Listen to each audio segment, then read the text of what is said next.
आज हमन हमार घर के पेड़ के कटाई करबो काबर की फरत नहीं रही से ओला देखत देखत तो 5 साल हो गई से ऐसे तैसे तो बोर भतीजिल भी आगे हाय हाय इतना सुकून। पेड़ ला काटा दी था तो मोला उतार के अपन चक जथे वहाँ बाहुबली असल तो खड़ा हो गिरी से मोर दीदी आधा पेड़ ला काटे के बाद तो मैं माजगर कितना रुपया रुजी देता के बोलत रहे हो माँ सबो पेड़ तो काट के कितना रुपया रुजी देता सो 2000। ए भाई साहब पेड़ ला काटा देख के मोर पतंग लड़के की पतंग धरे लाग रही से माई पिल्ला एक संगरा जोरिया के पत्तो लकड़ी के छटाई करा था ये हमार पड़ोसी भाई पेड़ ला काटा देख के हमार मन से हाथ बटाल भीड़ जाते। थैंक्स। हमार पड़ोसी भी आधा ज्यादा तो हमारा दिमाग दी से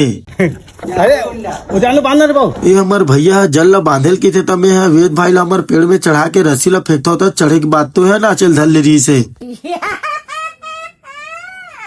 रस्सिया बंधा के बाद हमारे पड़ोसी भैया काटेला भीड़ जाते थोड़ा से गिरे बार बचे रहे थे तजने में हमारा चल धर लेता रस्सी टूट जी का रे ए भाई यह पेड़ा कटत नहीं की के टंगेला धार करते मोर माँ पेड़ ला उठा रोगी की उस सारी मारत रही से नहीं उठा तो रोग है।